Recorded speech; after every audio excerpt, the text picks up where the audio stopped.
This is Lauren Klafke interviewing Dr. Carlos Pellegrini at the 103rd Clinical Congress of the American College of Surgeons in San Diego, California. It's October 24th, 2017. Dr. Pellegrini is the Chief Medical Officer for UW-Medicine, Vice President of Medical Affairs, University of Washington, and a professor in the Department of Surgery. He is a world leader in minimally invasive gastrointestinal surgery and became a fellow with the college in 1982. He began serving on the Board of Regents in 2001, serving as chair from 2011 to 2012, and then president from 2013 to 2014. Thank you for meeting with us today, Dr. Pellegrini. So to get started, I wanted to know what prompted your interest in medicine. My interest in medicine actually started when I was a little kid. My father and my mother were both physicians in a relatively small town in Argentina. Mm-hmm. It was a farming community of Italians that had migrated there during the beginning of the century, last century, and they essentially practiced. They were the only two physicians in the town. There was no hospital, so the hospital was our own living room where people stayed if they needed to be hydrated or observed or whatnot. And it was the interaction that I saw between my parents and the community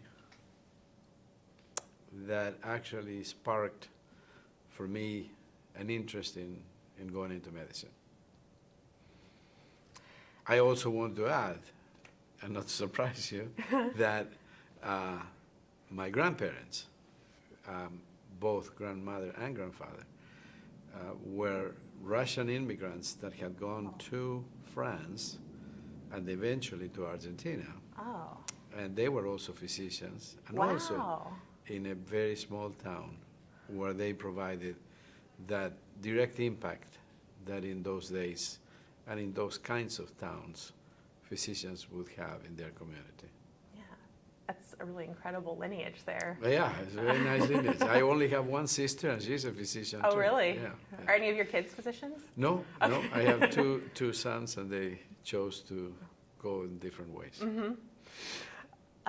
So you attended Rosario Medical School, correct, in Argentina? Yes. Okay, and then you moved from Argentina to the U.S. Because of the political situation, right? Primarily because of the political situation. Okay. You know, in the late 60s and throughout the 70s until 1982, Argentina was unfortunately governed by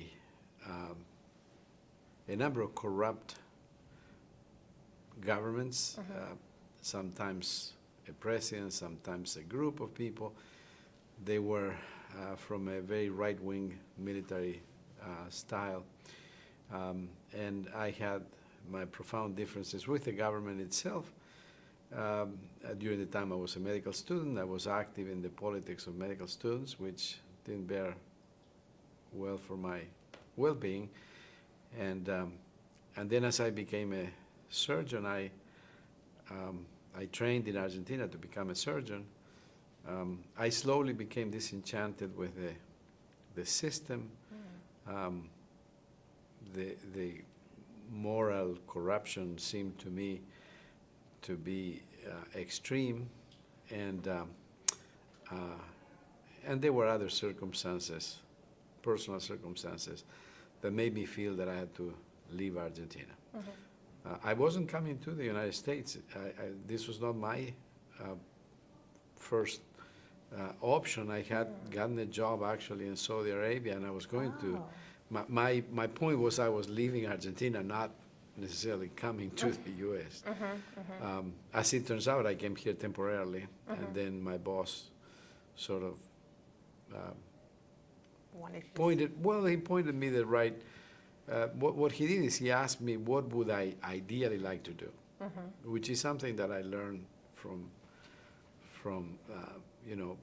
that boss, Dr. David Skinner,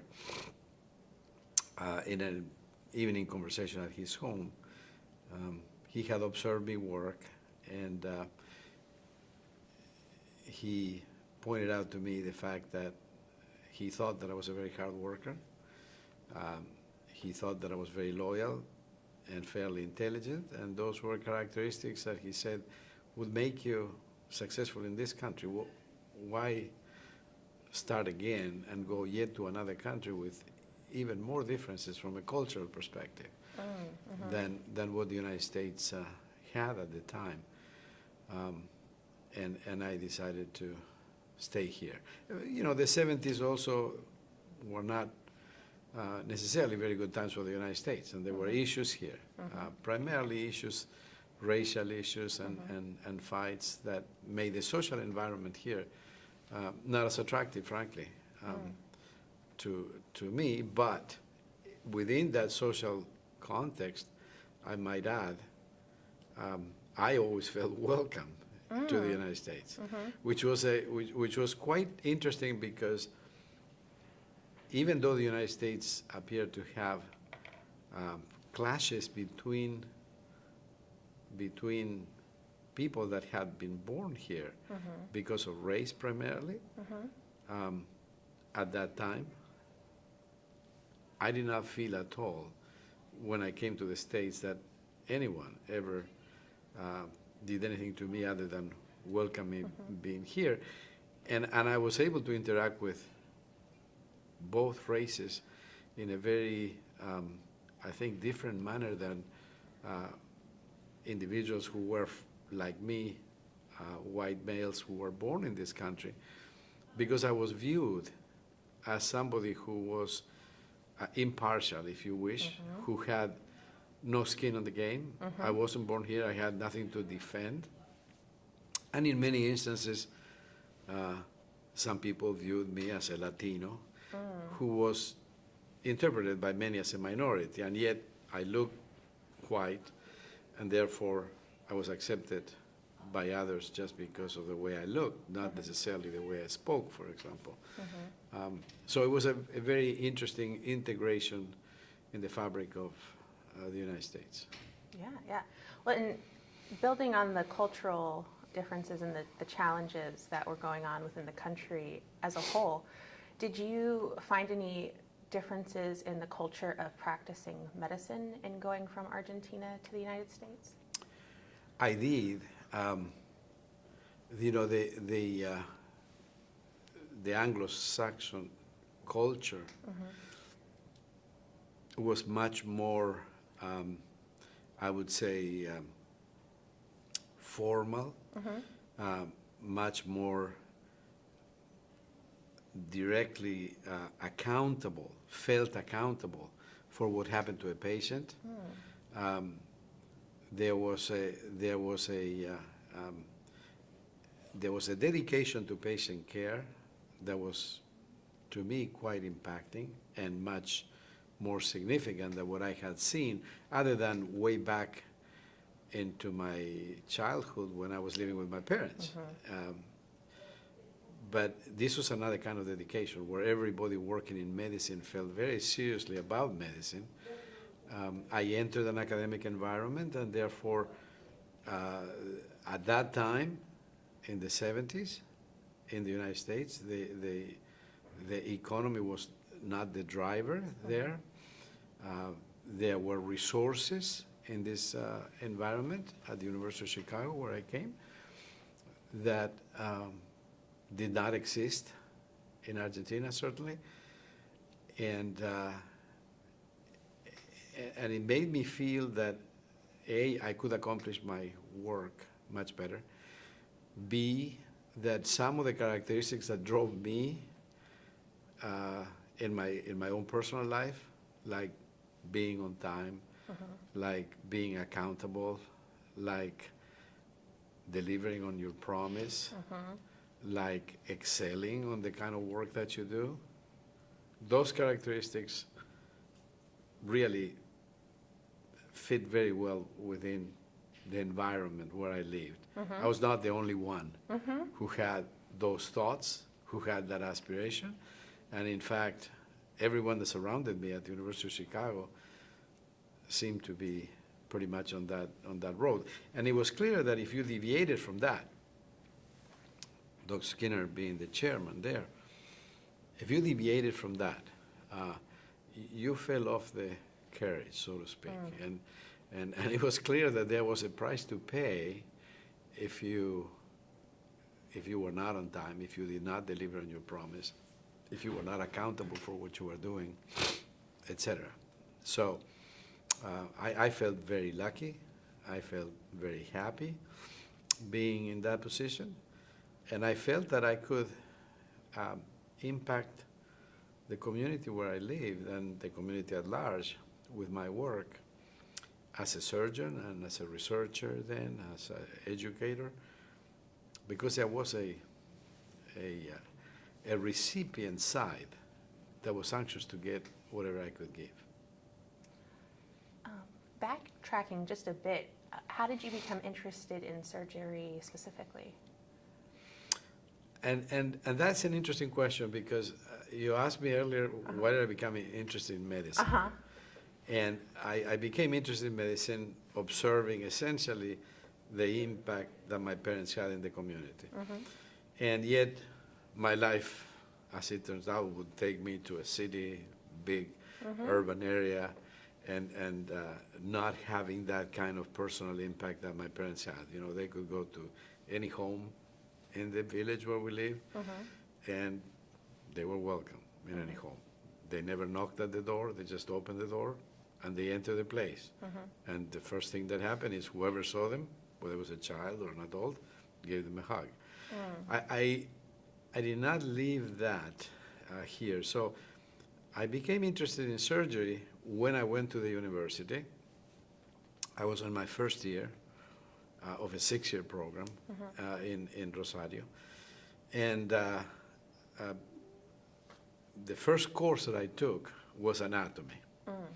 And as my luck would have it, my instructor in anatomy, which at that time took 9 months to complete a course, was the kind of person that I immediately admired. He was one of those rare Argentinians that would be on time all the time.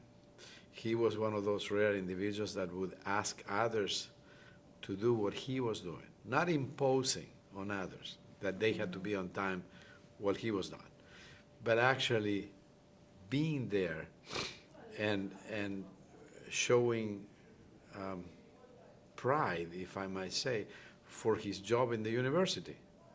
I remember vividly him asking all of us, the students, to wear a tie when we came to class. And if you only had one tie, he said, just wear the same tie. It doesn't matter. But it's a sign of respect for the environment in which we live. This is the university, he used to say, as opposed to others who would say, this is the university, you know, what else can you expect? He always put the university at a higher level. So I admired him from the moment I met him, primarily because of his extraordinary human aspects. And he was a surgeon. And so shortly after I had been working with him for a brief period of time, he asked me, I completed my course. I passed with very good grades and so forth. And there was a request there was a need for an assistant to him to do dissections for the individuals that, you know, the students that were coming the following year. And he asked me to be his assistant. So I took that job, which was a paid job. At that time, I don't know how much they paid, but but it was, for me, it was a great thing because my parents were very humble, and I was working while I was studying. And so that was a fantastic job because I would do dissections, learn anatomy, teach anatomy, and get an opportunity to be in the inside track, if you wish, with a person that I admired. And so I started working with him in the dissection lab. And one day he told me, you know, my assistant is not there and I have to do an operation. And I was on my second year, third year of medicine. And I said, you know, I don't even know what you do. And he says, oh, you do, because you're dissecting, this was, I'll never forget, an inguinal hernia. He says, you're dissecting the inguinal region all the time. You do such a great job. You know everything you need to know Wow. to do an operation. So come with me and be my assistant. And I remember going there feeling nauseous as I was crying because I was nervous. And then seeing him cut, of course I was doing dissections on cadavers, and cadavers don't bleed. So when he started cutting the same cuts that I would do, there was blood there, and it was a little bit of a different experience. But I would say, in summary, you asked me why did I go to surgery. I think I went to surgery because of this man. I just felt if he does it, I sort of want to be like him. I wanted to be like him in all other aspects of life, not necessarily operating. But that was my turn-on point, saying I want to do that. And then I started paying much more attention to my dissections. I started assisting him in surgery. And as soon as I got into that club, he told other friends that I could assist. I started assisting others. It was a source of income that I had never expected while I was a medical student. And it was fantastic because it was a sort of joining a club and a camaraderie that may exist in other specialties. I frankly don't know, but as a student, I felt that that was unique to me. And then, of course, you can imagine a young student who all of a sudden finds himself in the midst of doing operations on real human beings and getting paid for that, right? And learning anatomy, which I have to teach in a very realistic way. It sort of fed, one thing into the other, and I declared that I was going to be a surgeon when I was maybe on my third year of medical school, of a 6-year medical school. And everybody knew that I wanted to do that, and I studied a lot, and I had the best grades, and so it just propelled me into this field. Yeah. What was the name of the professor of anatomy who influenced you? Dr. Villaggi. Okay. Villaggi. Okay. He had a double name, Villaggi Leiva. Okay. And he knows, he's many times in my talks after I became a little bit more well-known and famous, and I went back to Argentina and gave some talks. I have mentioned this time and again, just because I truly believe he had a huge influence on my life. It is said that a teacher affects eternity. I like that. In moving from the University of Chicago, you went to UCSF next? Yeah. Correct. Were you recruited to that position, or how did you end up in San Francisco? That is an interesting question, because I don't have an answer for that. I don't know if I was recruited. People like to say I was recruited there, right? The truth is I had finished my residency in Argentina. I had come and worked with Dr. Skinner. I had repeated a residency in the United States. I was looking for a job as a chief resident, as most chief residents do. And I had landed a job that I kind of liked. And I said, okay, this is it. And Dr. Skinner obviously had become like a father to me in the U.S. because I had no family. And so I went to tell him, I just talked to Dr. So-and-so, and I'm going to have this job, and I love this place. And just so that we're not mysterious, the place that I had decided to go was the University of Missouri, in Columbia, Missouri.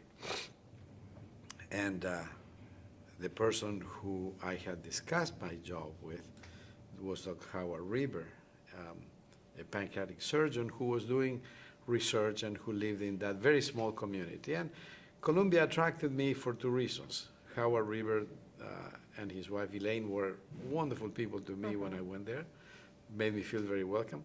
The town was about 50,000 people. About half of them were part of the university.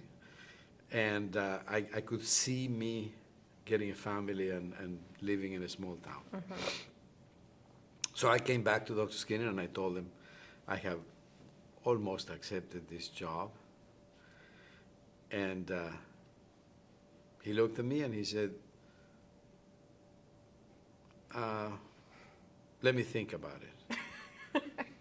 He was very authoritarian, but this was another time, you know, it's not. And so I said, okay, sir, and I left. Next morning I came back. I went to his secretary and I said, is Dr. Skinner here? He says, no, he's not coming today, but he told me to give you this. He gave me an envelope. He says, you're going to San Francisco today to meet with Dr. Ebert, Wow. who is the chair of the Department of Surgery at UCSF. Mm-hmm. And Dr. Lawrence Way, who is the chief of surgery at the VA. And I said, you know, I said to myself, San Francisco, you know, I've never been anywhere in the United States other than Chicago and Michigan, where I had been earlier in my life. That seems like such faraway place. But you know, those days, you certainly did not question your boss's orders. And I was not about to question Dr. Skinner, who was like a combination of a boss and a father. You know, I babysat for his kids. I had the key to his home. Okay. You know, he treated me like a son. So I would not, if he said, you go to San Francisco, I said, yes, sir. So I went to San Francisco. I found that it was exactly opposite to Columbia, Missouri. It was a huge city. I frankly did not like it. I'm probably the only person in the world who got to San Francisco and say, this is too big and too impersonal, you know. And but I went to the VA, and Lawrence Way was the person who was recruiting a surgeon, and he was the chief of surgery there. And we talked, and as we talked, it became apparent to me that he was telling me the job that I was going to be doing. And that it's not like I had a choice in my mind to say, well, let me think about it, you know. And after we finished the interview, he told me, go back and I'll send you a letter with all the instructions.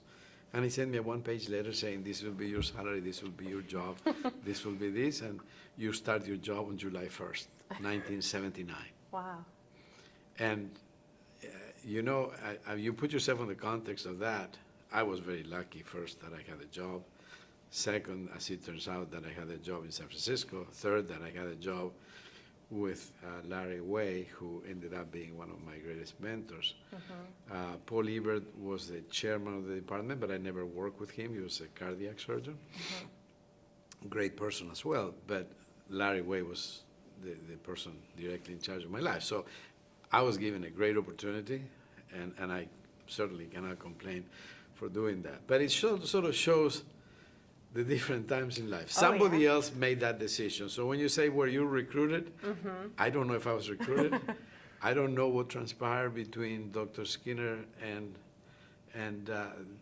you know, Dr. Ebert in San Francisco. I don't know what they discussed. They were both cardiac surgeons. They knew each other.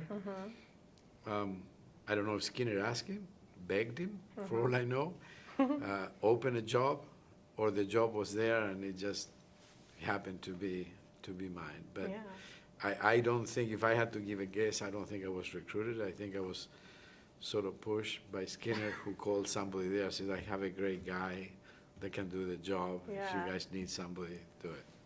You were kind of told where to go and given the plane ticket. Correct. So while you were at UCSF, you became a fellow with the college, and I was wondering if you had any specific early memories of the first meetings you attended, or when you became a fellow, or relationships you established in your early years in the organization. I do. I do have a very strict remembrance. Okay. Because as soon as I could, obviously you have to remember, I had come from another country. I was an immigrant. To me, the opportunity to join the college 2 years after living in San Francisco, you have to wait 2 years. I joined July 179, UCSF. July 1 of 81, I was there writing my application to the college, right? Because it was 2 years. It was a great honor to even be able to put the application forward. So I put the application. I don't know those days how this thing went through, but pretty soon I get a letter from the American College of Surgeons that I have been admitted to fellowship. Great honors. But I read the whole letter. Unless most people, and most people would just probably read, you have been accepted, you have to appear in Chicago, such a time for the ceremony. I read the whole thing very slowly, very clearly. And it said at the end of the letter, we welcome your participation in the college. We would love for you to be part of this community, something of that nature. And if you have any questions, call me back. Oh. Please call me. And the person who signed that was at the time the person who was in charge of member services, who preceded the current leadership of the college. And I remember that the first thing I did is I've got to figure out what is available in the college and what is the college doing. And I had by then learned, we didn't have internet. We didn't have an ability to just Google American College of Surgeons to find out what the college is doing. So the only thing I knew at that time was that while I was in Chicago, I had seen a lot of people coming in from Argentina and other places to the International Relations Committee, because they were members of the International Relations Committee. Very famous surgeon from Argentina, honorary fellow of the college, Dr. Andres Santas, was a member of that committee, and he had met me when he was coming to Chicago, because he was also a cardiothoracic surgeon, knew Dr. Skinner, would come to the department. Skinner would call me in, show me off as his person there, and this man was a member of the International Relations Committee. So I looked at the phone number at the bottom of the letter that I had. I dialed that phone number. I asked to speak with the person who was sending me the letter, and I said, I'm calling you because I just received your letter, and now I think how silly it was, because he was not expecting that just because he said, if you have any questions, call, that he was actually expecting my call. But I'm laughing because I remember talking to his secretary, and I asked for him, and she said, do you have an appointment with him? No, she said, is he expecting your call? And I, of course, said yes, because, that's what he had said on the letter, to call him. Right. So I talked to him and I said, I just wanted you to know that I am a new fellow coming in. I will receive my fellowship in October, but I have thought long and hard what you say in your letter about participating, and I would like to participate in the International Relations Committee. Well, I did not know that the International Relations Committee was an important committee of the college, a top committee made up of older, wiser, at that time mostly men, that was selecting international fellows to have a scholarship to come to the college. But I knew the names of the people because I had looked it up at one point. When I was still in Chicago, I had read one of the papers of the International Relations Committee. And he said, well, Carlos, let me tell you, you're just becoming a fellow in October, and it's a little bit too early to put you in a committee. I said, well, when will you put me in the committee?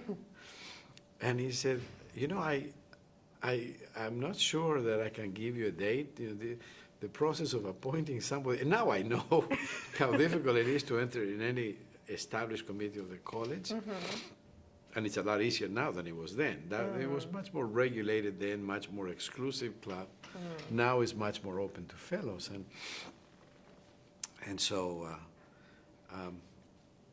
I insisted that at least I wanted to talk. So when I got my fellowship, I went to the college and I said, I want to talk to the person in charge of member services because I want to participate. And I was given this letter that says, if you want to participate, we welcome your participation. And so he interviewed me, and he said, you know, Dr. Pellegrini, I'm impressed because I've never seen a person this young being so interested in participating. But I said, look, I speak several languages. I have been a translator from different languages into Spanish or English. I have lived in other countries. I am a surgeon. I want to work. You say that there's work. I'm the ideal person for the International Relations Committee. And I'm young enough. All the other people are very old. You know, they're going to die pretty soon. I am ready to do it. And believe it or not, you have the papers. I don't remember when I became a member of the International Relations Committee, but it was not too long after I entered the College of Surgeons. And I was still very young, and I just remember that adventure. So when you say, do I remember anything special about the college, I do that. Yeah. It's kind of good that you didn't know the situation. I don't think you would have been so bold had you known how right. Correct. I love it. Correct. It's so correct. Great. And I think that you know, that is something that I have admired since, because it's the naivete that goes with a young person thinking, you know, I can take the world on. I have had now students that write to me a note and they say, you know, I am a second-year college student at the University of Washington. Wow. I have decided to go into medicine, and I will go into surgery. And I just learned that you were, you know, president of the American College of Surgeons or something of that nature, and I would like to meet you. I would like to be with you. And I just think how beautiful, you know, it's so naive. Most people that are, you know, 30 years older than this person, who are chiefs of large clinical services, want an appointment with me. They are negotiating through their secretary with mine to see if we can get an appointment time. And here's a student that writes to me and says, hey, listen, can I buy you a cup of coffee? As if I even drank coffee, right? So, no, you can't drink. You cannot give me a cup of coffee. I can, you know, buy for myself. I want one. So but I do think of myself at that situation. I can imagine what the person at the college was thinking as he was trying to say, who is this clown that is not even yet a member and is telling us that he wants to participate?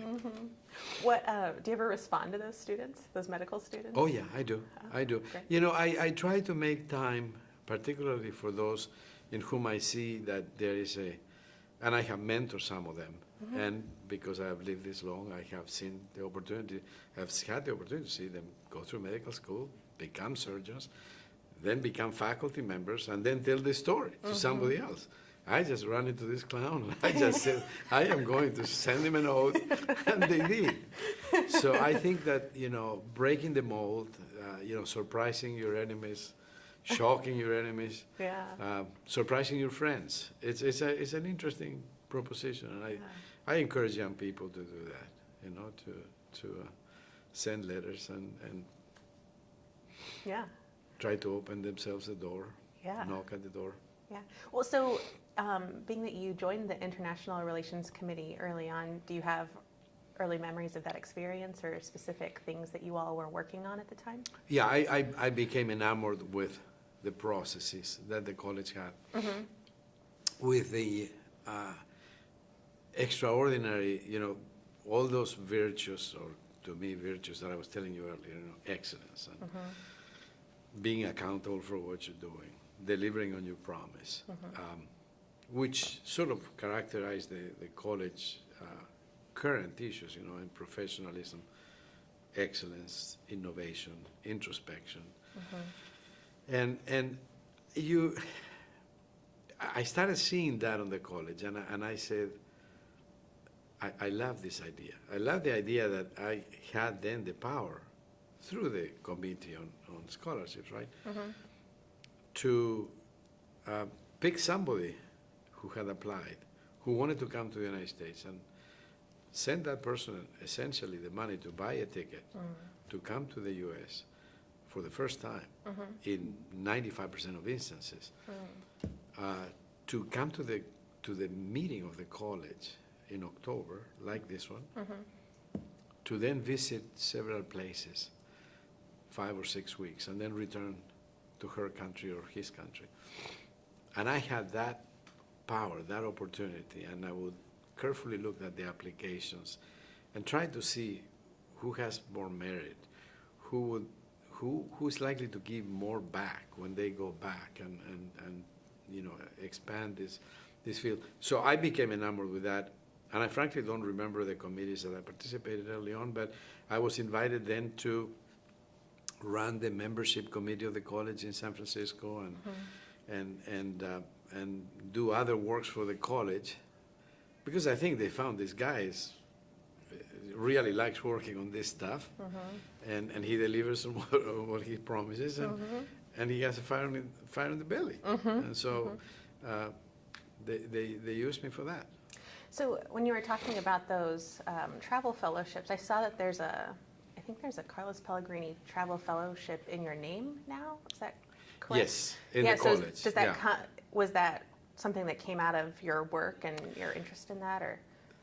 No, really, it's that same committee, the International Relations Committee, in those days had just few limited fellowships. And then over the years, it had wonderful donors and contributors that, for one reason or another, created fellowships.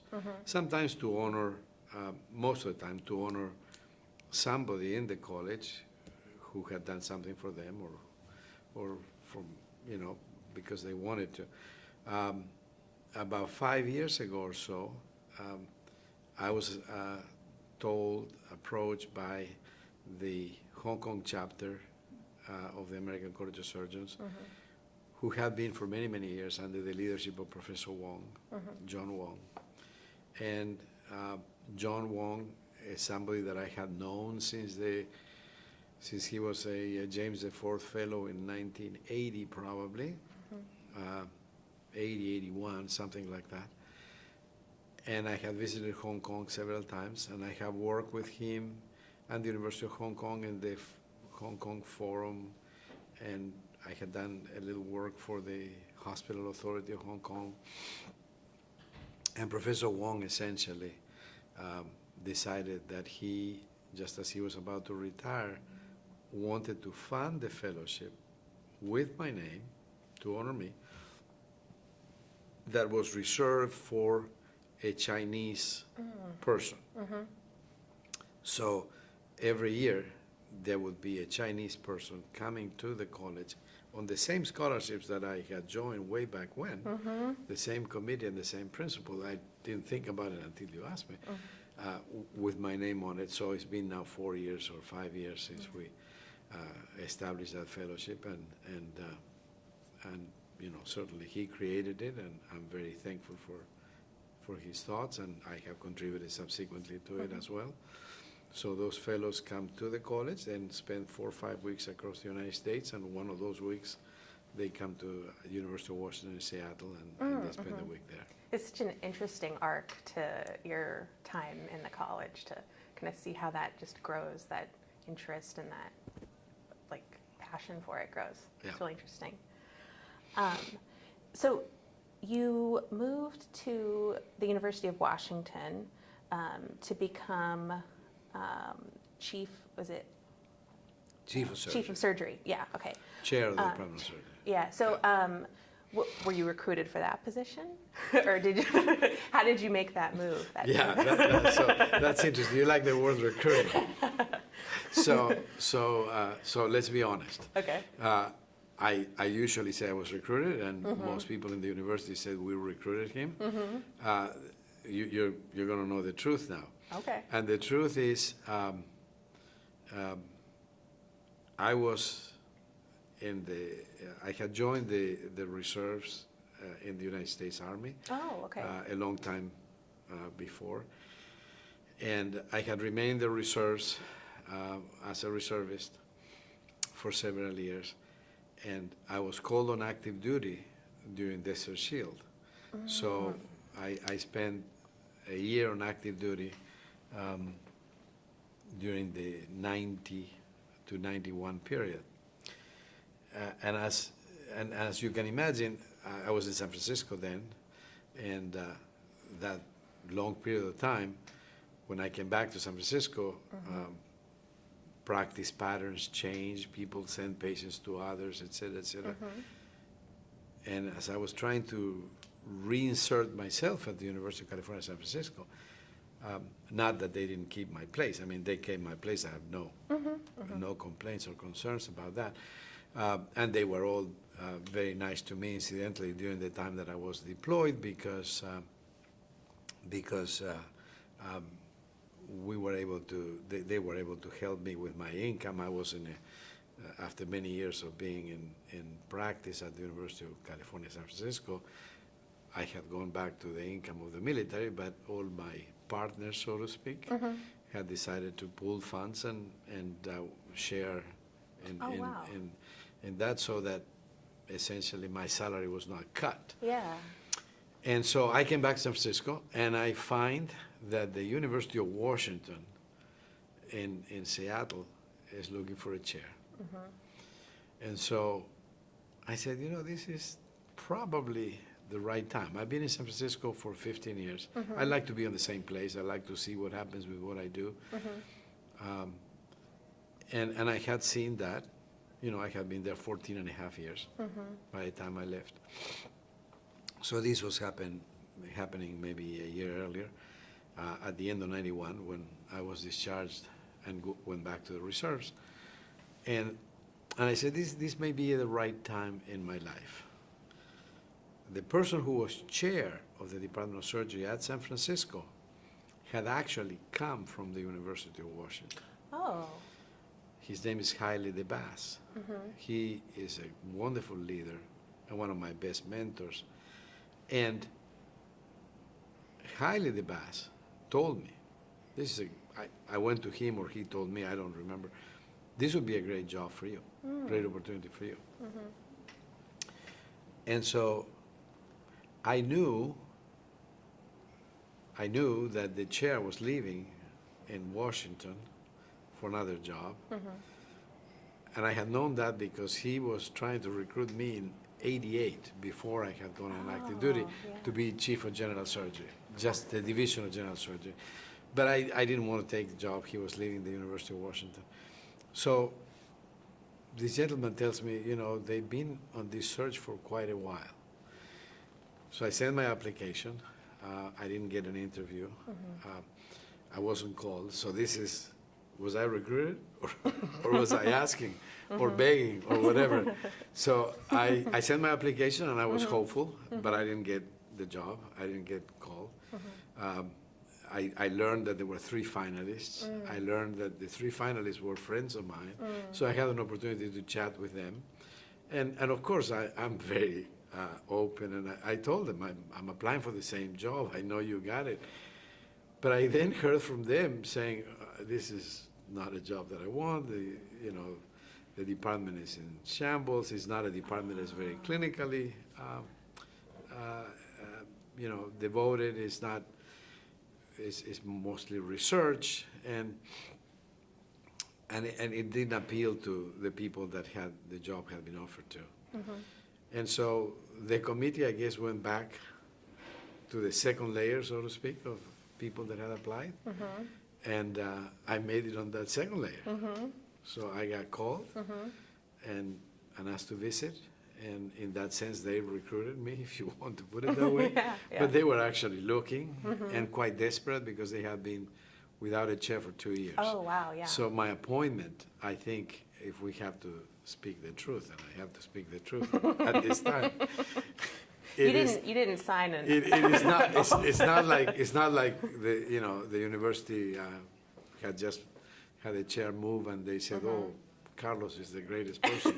We'll bring him in."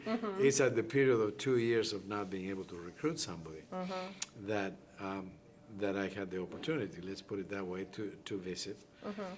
And when I visited, I met the dean, Phil Fialco, and he was an extraordinary man. I loved him first sight. I think he loved me first sight too. He was an older gentleman who was kind, who was sweet, who was very quiet, and who was my first interview when I came in. Somehow he had been put to see me as the first person on the day. And we started the conversation, and he says, "People that know you tell me you're very direct. Give me an example." Oh. And so I looked at him and I said, "Okay. I think you have a problem." And I'm going to be very direct, right? I think you have a problem. For 2+ years, you've been looking for a chair. And any department goes in disarray if the chair is not there. And you have not been able to land one. The people that have come here before are friends of mine, and they have told me the reasons why they didn't take it. This is not an appealing job for anybody who has been a chair. All 3 had been chairs in other departments. So you have a problem. I think I have a solution, because I would like to be the chair. I have never been a chair, and in that sense, I am a risk. But on the other hand, faced with what you have right now, I can give you my enthusiasm. I can give you I would be really interested in doing the job.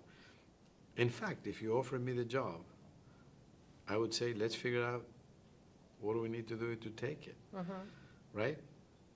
Because I know that there are problems in the department, but that's what appeals to me, because I'm a problem solver. I like to figure out what to do.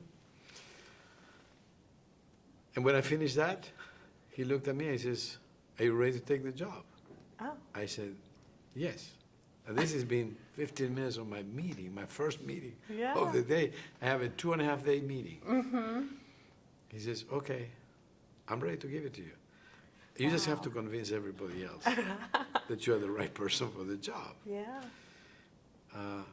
And that started us in a wonderful path, Yeah. I've done that during my during recruitments of other people, because I think it just gives the person such a confidence. All I had to do was convince the others. I didn't know that everyone had its own doubts about my abilities to do the job. And I had a lot of convincing to do. I had 2 or 3 trips to the University of Washington before the job was offered to me.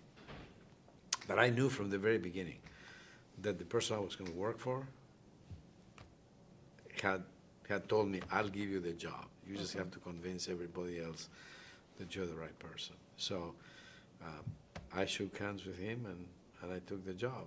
And I kept the job for 23 years. So. Yeah. That's a great story. Yeah. Yeah.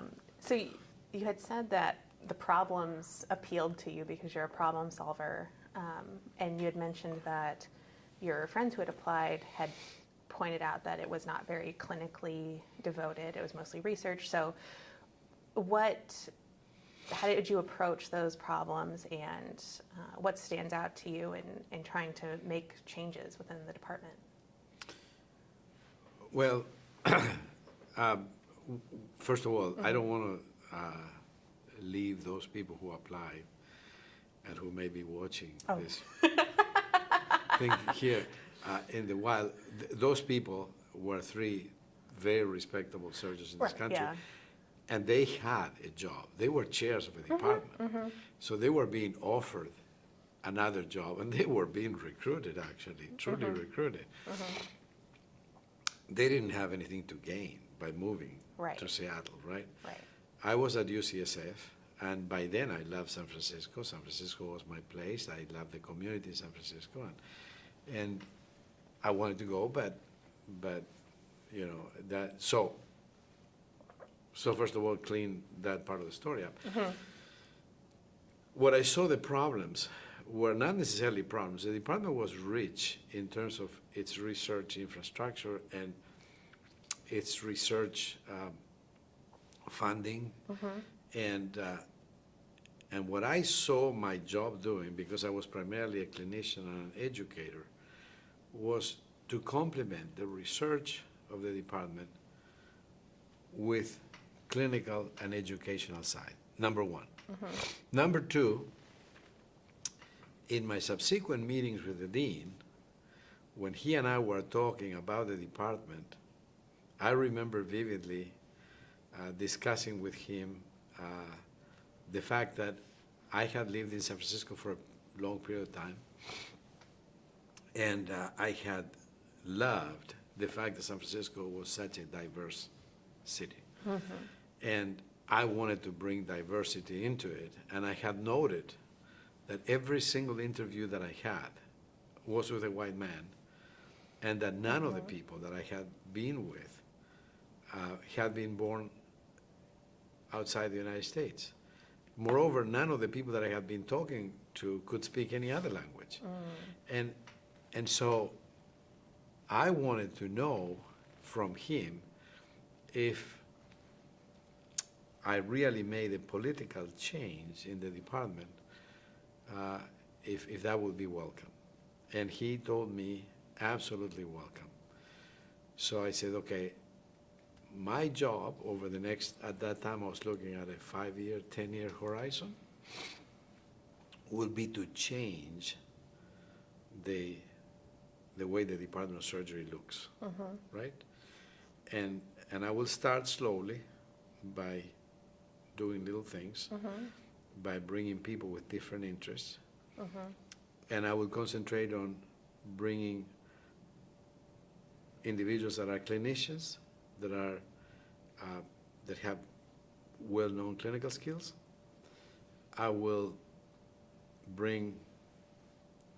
start the residency with bringing women into the residency, because it's an all-male residency. There are 6 positions. I will start by trying to entice individuals who are African American, who are Latinos, who are minority groups of other sorts. I will be open about my feelings with regards to sexual preference, sexual orientation, transgender. Anybody who's got brains and loyalty and willingness to work is welcome on this department. And I will make that an advertising thing.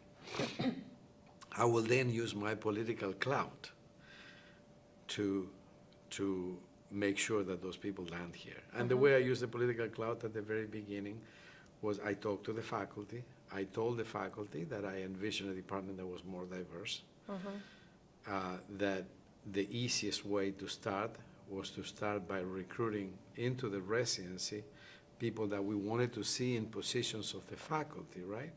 So I said, we will make a commitment at the resident level, and as we grow, we will recruit those people into the faculty, and then change slowly the faculty. So it's not going to be overnight, right? And so the residency is 5 years long. I came in there 1 year. I said, give me the list of applicants. We had 400 and some applicants for 7 positions, right? Give me your top 100. And you are my advisors. I'll make the ultimate decisions.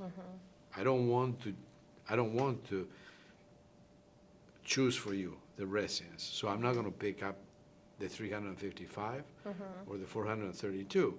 But if you give me the top 100, within those, I'll make some picks. So I got the list.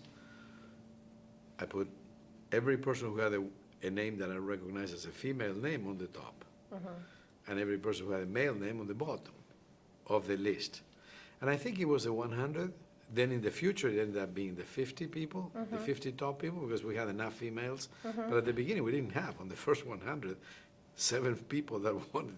Oh, wow, yeah. So I put that. So if you look at who graduated from the department in 97, in 98, in 99, the graduating class, instead of being 6 males in 97, was 5 females, 1 male. Oh, wow. The next year, 5 females, 1 male. And I hired a lot of those people, actually most of them, into the faculty Oh, wow. as well.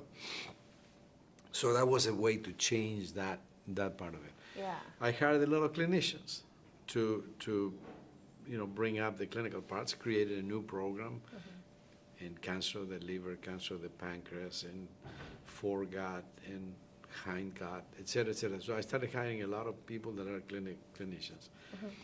And I started a program that would allow people from Latin America primarily, but from other countries too, to come into our program, work for 8 weeks as a student, and if they made the first crack, to then offer them a position, preliminary position for 1 or 2 years in the university. And so I got a lot of Latinos to come into the department and then graduate from the department, and then when possible recruit them. And some of the best surgeons that we have and are now chiefs were people that were trained in the department and then eventually went through the ranks and became chiefs. So the chief of general surgery at the VA is a woman, the chief of trauma is a woman, who just became, actually yesterday, the chair of the Committee on Trauma of the American College of Surgeons, which is a very prestigious committee, Eileen Bolger. So, and many stories like that. And then I started recruiting African Americans, and so if you look at the entire graduating class that just finished this year, these are all people that were recruited during the time that I was chair, because I stepped down in 2015. Somebody sent me a picture saying these are the graduates from this year. I was not able to attend that induction into our Harkin Society. You look at that picture, and I was just showing it to my wife, and I said, look at what has happened.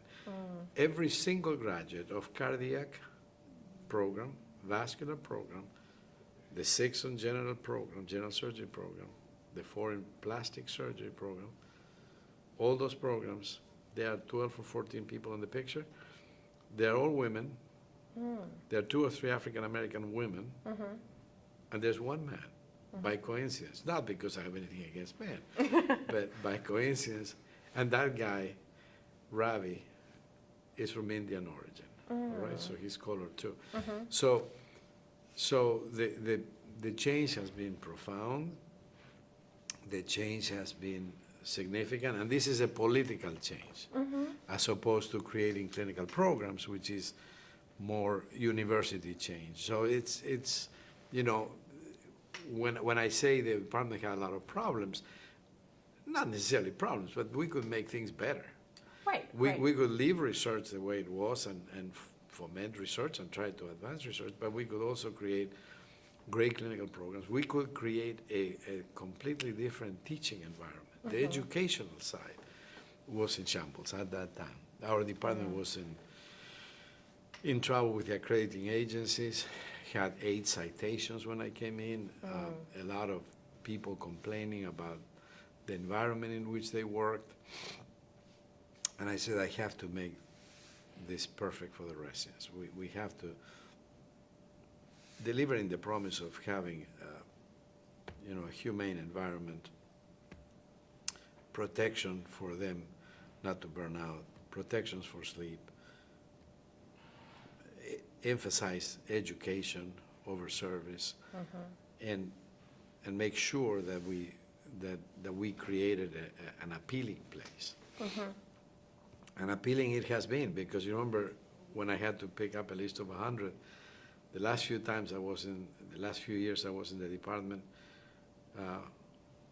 of however many applicants we had, 400, 500, 600 applicants, and we gave interviews to only 120, and we ranked only 50. Of the 50 that we ranked, we always picked our 7 or 8 from the top 10 or 12 individuals. And I had never done anything else to change the names of the people based on race, based on gender, based on anything. Whoever comes in has come in. But we have had, gay couples, openly gay. Some of them not openly gay. Some of them actually went 3 years or 4 years without, sort of being in the closet, so to speak, without us knowing. And I have tried to tell them that, when I learned that they should bring their partners in, they were as welcome as anybody else. I have had, parties in my home for all of them, and parties in the home when the first gay couple had a child, and so forth. So, overtly emphasizing the fact that we are diverse. Somebody actually created, on my name, to honor me, a fellowship for diversity. So they recruit students from minority places and bring them to the University of Washington, try to attract them to apply for the residency, and then do that. But in doing so, what you end up with a wonderful, welcoming environment, and that you could say what is a social thing. But to me, the most important part of it, you end up having the best brains, because first of all, there are diverse thoughts, ideas, religious backgrounds, ethnic cultures that are different races, etc. Bring something very special, because everybody has seen life through a sort of a different lens. So some people had to face adversity one way or another, some people had to hide, some people. And so they develop solutions for problems, medical, scientific, educational, that are different. And so that's a big benefit. The other benefit is they attract each other, right? All I had to be is I was the first Latino person in the executive committee of the school. And obviously, that attracted a bunch of Latinos that said, if he's there, I can get there, right? And so they started coming, and then they attract others. And the same thing goes for blacks, and the same thing goes for Muslims and for other religions, because people find somebody with whom they hook at the very beginning, and they say, this person is like me. So you get to attract a much larger part of the population, from where you can then choose the best people. And therefore you get the best, the most intelligent, the best options that you have. So what strikes me about what you've been talking about with diversity is the way you approached it, and not just forcing it, but having the people who are already in the department be part of the process and choosing the applicants, and then you picking from that pool, like the top 100. At the very beginning, I must emphasize that happened for 2 years, where I told them, so everybody knew that I used to joke with them and says, this is a democracy. You get to vote, you get to discuss, you get to do all of that, but then you are an advisor to me. The department has been entrusted by the school to me, and there are changes that we're going to make, and we're going in that direction. So not be surprised. And I tell you, I had some private oppositions to that, The issue of, the most critical issue then was, believe it or not, what are we going to do when all these women get pregnant? It was very simple, right? And, I remember that the first time that somebody asked me, I was sort of surprised, because I said, well, we will have to rearrange the clinical delivery to account for that. But I was sort of in a defensive position. And then I started taking a completely different thing. Anytime that anybody asked me about pregnancy, I would say, what would you think if no woman got pregnant? We wouldn't have any more human beings. So I mean, there is a social issue there that we sort of have to account for, because this is the preservation of the human species, right? So there is something that you, as a man, are just as involved as I am, as we should all be. And as it turns out, that has brought a lot of joy into the department as well, because then we had kids, and then our parties had a lot of kids, and then people realize it actually benefited more the males, I think, than the females. Because the males started saying, well, I'm a dad, and I want to spend time with my kid. Well, sure, why not? So, we started making the same accommodations. So it didn't matter anymore. You were pregnant, you were working until you delivered. And after you delivered, if you were the resident and you were a woman, you were out. If you were a resident and you were a man, you were out. So it didn't matter whether, in having a resident, whether it was a man or a woman, if the couple got pregnant, they got pretty much the same amount of paternity or maternity leave after the delivery, whether you were a man or a woman. Yeah. And I think that brought a lot of richness to the department, because it allowed people to share the beginning of their life with another human being. Yeah. Well, and the way it improves quality of life overall, because everyone is having this time. Did you do any work with the college on trying to increase diversity, or on any committees or in any capacity? Not directly. I did indirectly in every way that I could, because I encouraged tremendously the admission to the College of International People, a movement that has resulted in this largest class ever that came in with hundreds of people from other countries. And I think that brings a lot of diversity into it, because different countries have different races, different ethnic backgrounds, different religions. So in that sense, I have, but the college has had some champions in the diversity area. Today I'm giving a talk, for example, on equity in healthcare. And I'm speaking about, since I have done a lot of work with the college on leadership and leadership courses, I am talking today, the title of my talk is The Role of the Leader Surgeon in Fixing Healthcare Disparities, right? This is something that I have been very interested in. It's another aspect. It's not the provision of care by somebody that looks like you, but it's what do you do with people that do not speak the language, that have a completely different culture, and that come to your healthcare system to ensure that they get the same type of care in a cultural sensitive manner, right? It is not the same type of care, it's the cultural sensitivity associated with it, right? If you are a woman from a Muslim country, most of the time you cannot follow the rules that we give women of non-Muslim countries, which is self-examination of the breast. Because in that part of the world, it's not part of the culture. So we have to figure out, how do we discover early breast lesions in these particular women that are not going to follow this particular advice, right? You can give the advice and not get anything out of it, or you can understand the culture a little bit and say, this is for these women what's going to happen. The same thing happened with men in many other aspects of medicine.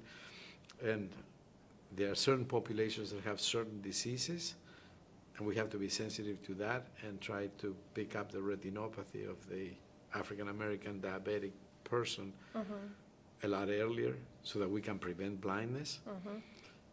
And so those issues that transcend race, and then there are the economic issues that are associated with race, and those are much more difficult for us to look into. So our work has been primarily into healthcare equity, not into health equity. Health equity has such a social component to it. Where do you live? And how much money do you make? And what kind of level of education you got? And do you have a job? And are you insured? And, you know, a bunch of other things. What do you eat? Right. And what access to food do you have? Right. And what's your work schedule? And do you exercise? And so on and so forth. So we can't probably be responsible for all the social determinants of health. But certainly we are, in my opinion, totally obligated morally and otherwise to providing healthcare equity within the walls of our organization, right? So I have, my work in the college has primarily been in the area of education. Most of the work that I have done in the college has been in the area of education. The college has advocacy leaders, and there are people that have been much more involved than I have on advocacy for our patients.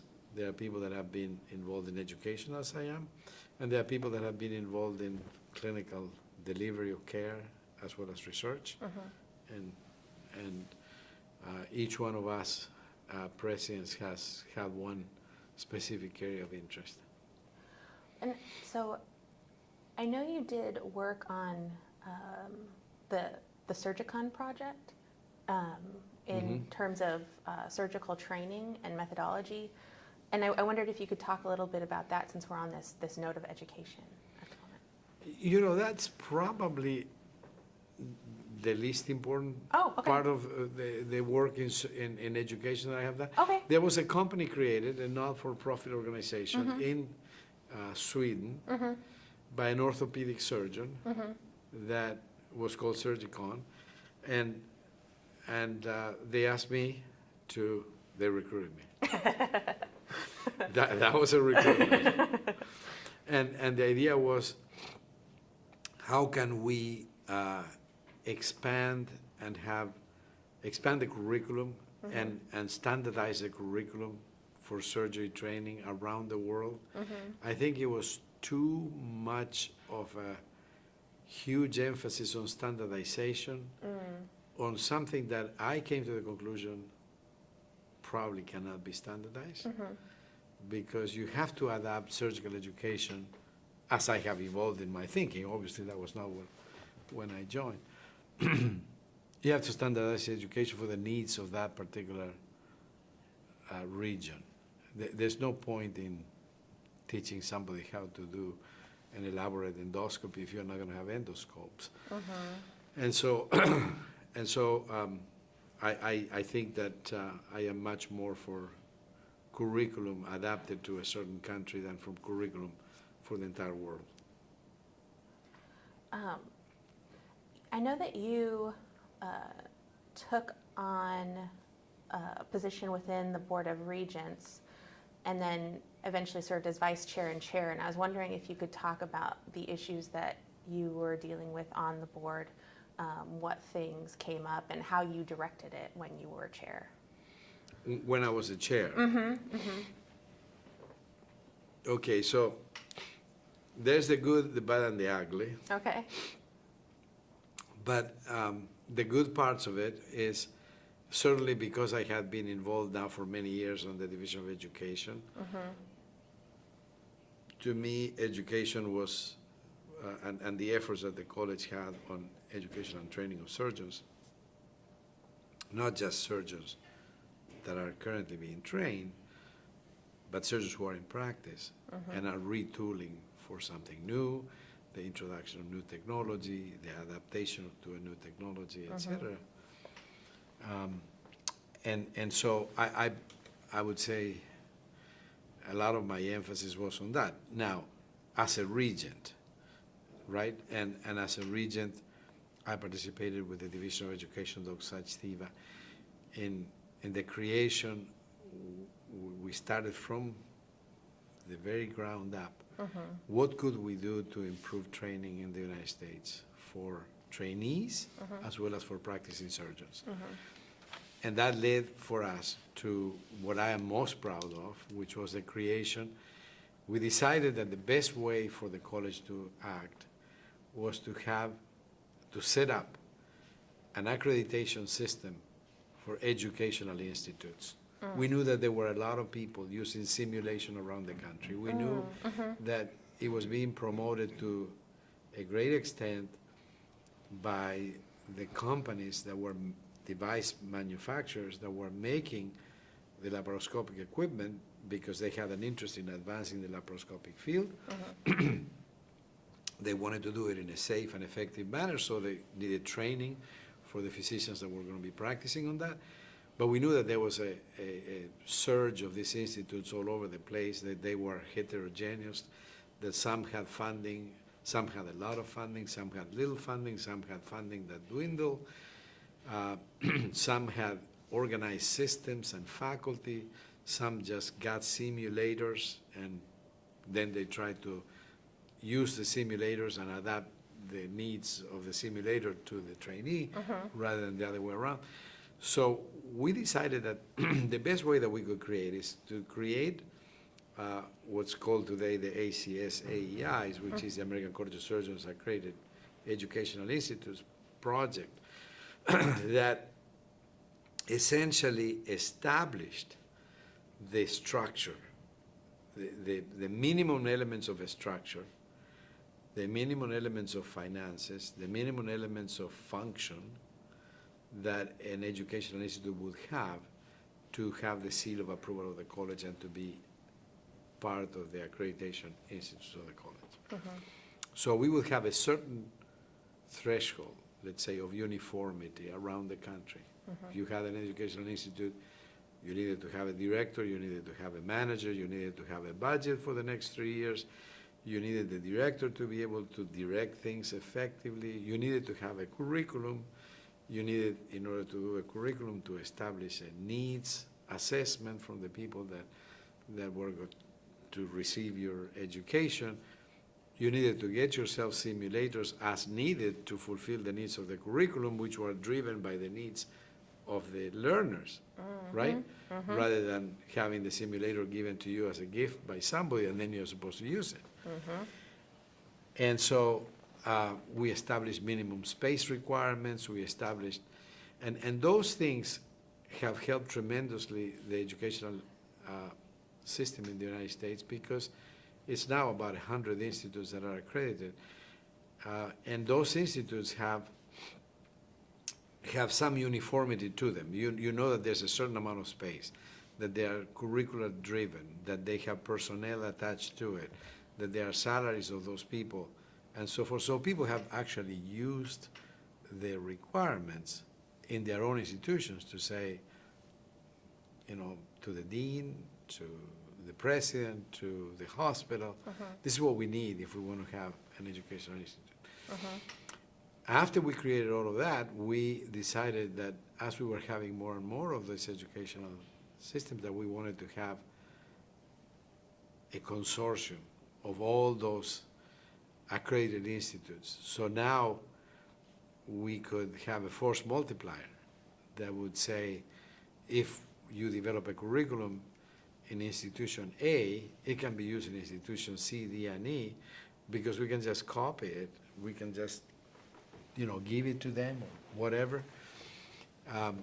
And I think that, and then we started having meetings, first once a year, then twice a year, of these educational, of these consortiums.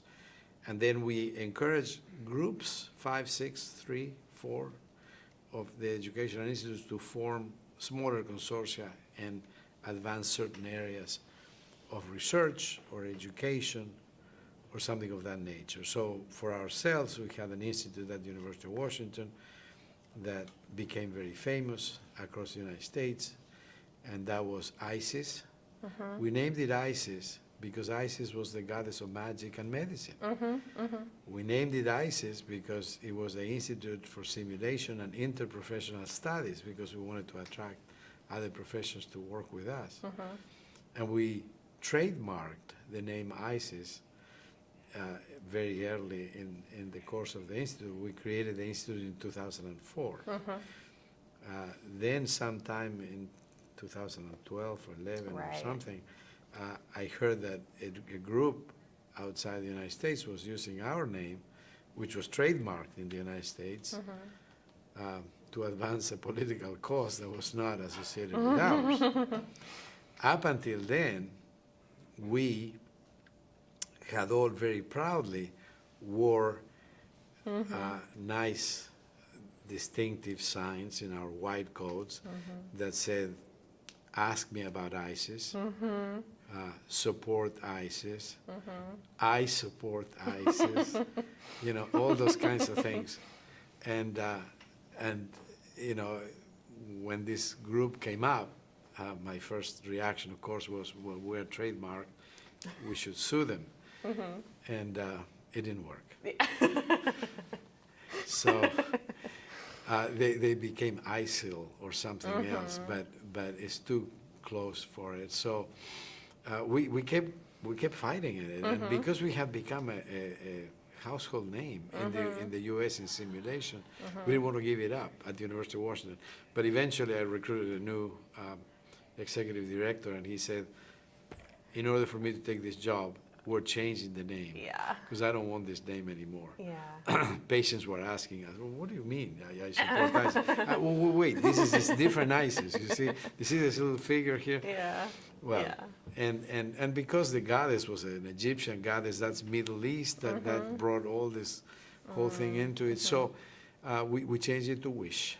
WISH is the WWAMI. WWAMI is Washington, Wyoming, Alaska, Montana, and Idaho, which is the consortium in the Northwest that the University of Washington runs. WWAMI Institute for Simulation in Healthcare. And so in our institute, coming back to the relationship with the college, we do a lot of research in the creation of simulators that are pretty much like human beings right now.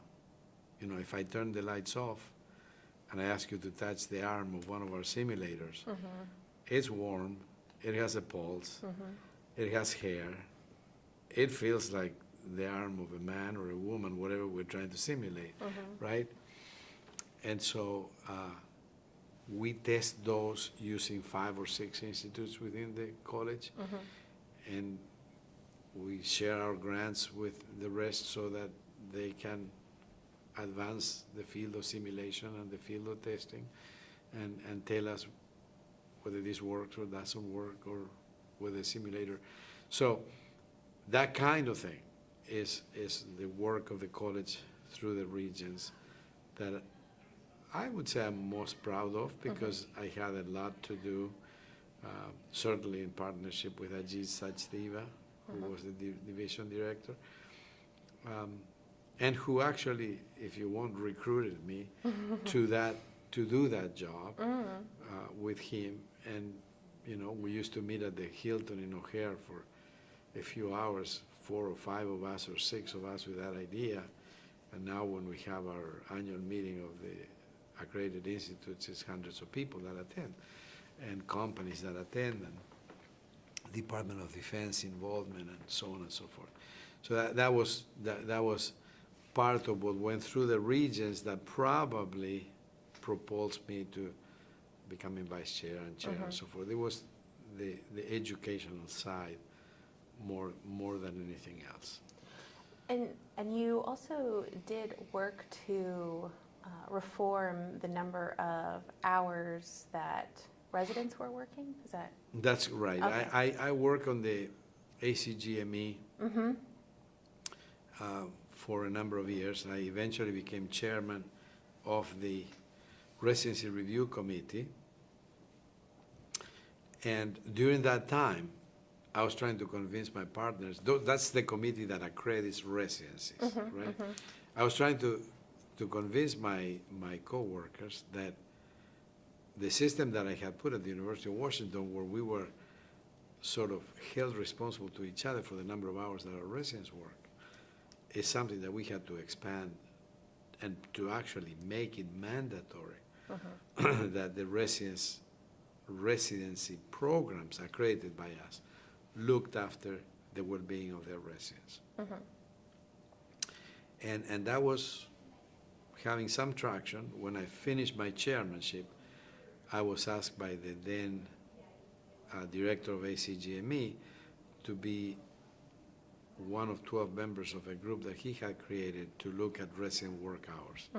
And our group was the one that came up with the idea of limiting the work hours to 80 hours a week, to having 1 day per week free of any clinical activity so that you could be with your family and you could rest, and to have a minimum of 10 hours between the time you left the hospital and you came back. And so, yeah, that was published in 2001 or 2 in JAMA and became the law of the land in 2003, with a lot of pushback from a lot of residencies, particularly in surgery. This applies to all the residencies. But in surgery, it had a particular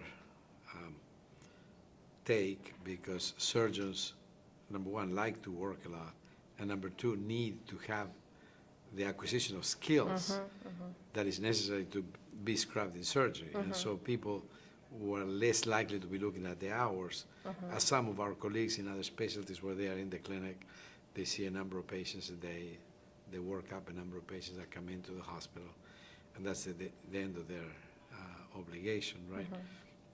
We are sort of waiting all the time to do another operation to learn a technical aspect or something like that. So there was a significant amount of pushback, but I, to this date, maintain that this was the right thing to do for the residents. For one thing, it attracted a ton of women to the residents in surgery that were previously not engaged in surgery, saying, I can't live with that kind of rigor that you put into with all the other obligations that I self-impose on myself. So I can't do that. And a lot of men who had the same feeling. This is way too much for me to do that. So it opened the field for a lot many more medical students that previously had not looked at surgery and saying, this is a much more humane way to train. And I've also heard you talk about the concept of the total physician, as like a physician is not just a technician, and I didn't know if you wanted to expand on that and its probably relationship to that work on reforming hours. Absolutely. I love that topic, and as I have grown older, it has become much more of a topic that I enjoy discussing with people, because I believe physicians in general should be embracing the idea of total physician, and I'll expand to that in a minute. But surgeons in particular, because surgeons tend to be very focused in the act of surgery, in the operation itself. And I think, having been a patient, that patients expect a lot more from a physician than that. I think from a physician in general, and a surgeon in particular, I think it's so important that the individual embraces professionalism, embraces the concept of empathy, compassion, respect for other human beings, embraces the concept that if we can infuse trust on another person, and there are many ways in which you do that, not just by convincing somebody, talking to somebody, but acting in such a way that it inspires trust. You know, you're sitting across from me and you're getting a mental idea of who I am, how would it be like to have a relationship with me, discussing something, and you get a sense that I am respectful or not respectful. That it is the way you look at somebody, is the way you react to somebody, to a question that somebody poses, is the way you deliver on a promise that you said. It's so common for surgeons it was anyways, to go on rounds and say to a patient, you're going to eat today, and then keep walking to somebody else, unless somebody enters an order saying the patient can't eat. If the person was NPO, meaning nothing by mouth, the nurse is going to enforce that order until such time as that is changed. So delivering on a tiny little promise makes such a difference. If you are a patient and it's 7 o'clock in the morning and you're feeling much better today and you're going to eat today, and somebody comes and tells you, your surgeon, the person you trust, says you're going to eat today, and then That surgeon goes to the operating room for the next 6 hours. And then for 6 hours, you're asking for food from the nurse. And the nurse is telling you, I'm sorry, but I don't have a doctor's order. And you're saying, my doctor told me that. And the nurse says, yeah, I'm sorry, but he should have written it. You know, the perception that you get, the trust that you have on the system, on the system, because of what you perceive as nurse, doctor, non-communicating, doctor to patient making a promise that is not delivered. Your own hunger, which makes you hangry afterwards, because you're saying, you know, why did he say that? Yes. Why didn't he enter the order? How difficult it was to enter the order?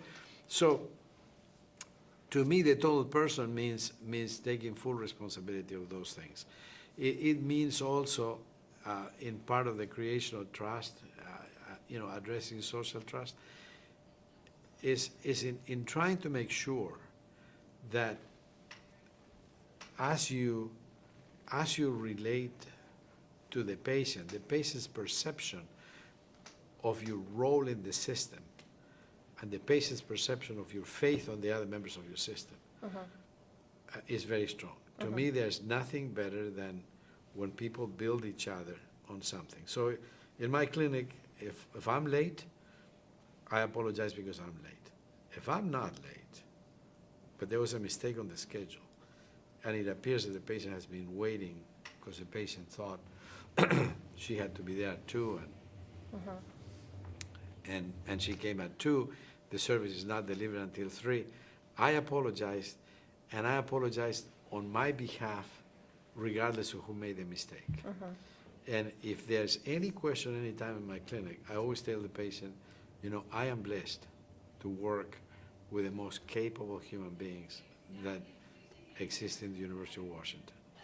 So the person who checked you in, I know them. I know what she or he does. I tell them a story about the patient who checked you in. My nurse, blah, blah, blah, blah.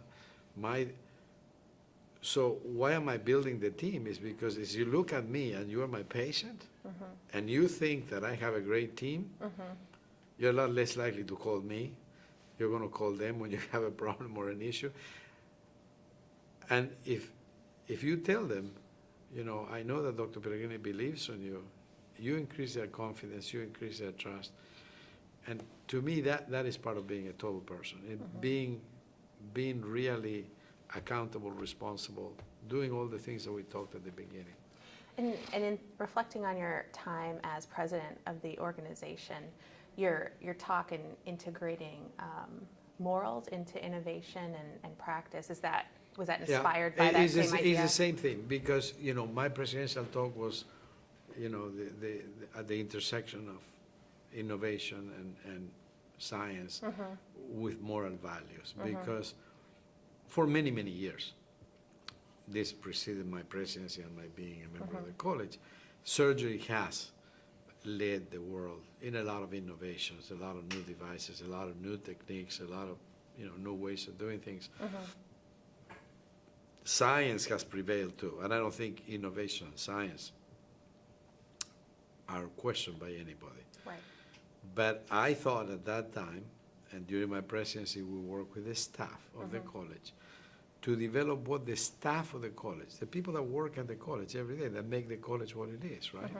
The secretaries in the offices, the people that are in charge of the executive leadership of the college, the people that are working for the college full-time, feel. And they came up with that, you know, series of values that we said before. So, to me, it was a time, I chose the time in my presidency to pause a little bit in the constant concern and attention to innovation and to science. And as we paused on that, put forward the values of professionalism, of excellence, of introspection, of inclusiveness, and to say, you know, along with innovation, you know, the E3Is is innovation is included. Innovation is important, but innovation without introspection, you know, introspection was a key word there. Once in a while, stop and think What am I doing? What's the purpose of my life? What's the meaning of my life? What am I contributing to the college or to society, the community, wherever I am working? And right, and does that make me happy? Does that, how do I feel about that? Right. That sense that we usually had less and less time allocated to in our lives because we were constantly innovating and constantly focusing on science, I thought it was a moment to pause for the profession and to say the pursuit of excellence in all its dimensions, including doing what's right for the patient, including, excellence is delivering on every promise that you make. Excellence is pursuing lifelong learning. Professionalism, which implies excellence, which implies altruism, right? Which implies accountability. That's what professionalism stands for. It was so important that we reflected on those things, reflected on the value of inclusiveness, on the value that every person, every human being can bring ideas to the table that are worth pursuing and moving forward. To me, it was very important, and that's what I tried to do, and that's during my year as I went to the chapters and I talked to them. I talked about my two major topics, which were education on the one side, through all the different mechanisms that we had with simulation and so forth, and the importance of having moral values associated with the profession. I think that those moral values have an unintended effect, although I would say it as intended, but and that is that as society perceives that kind of thing, they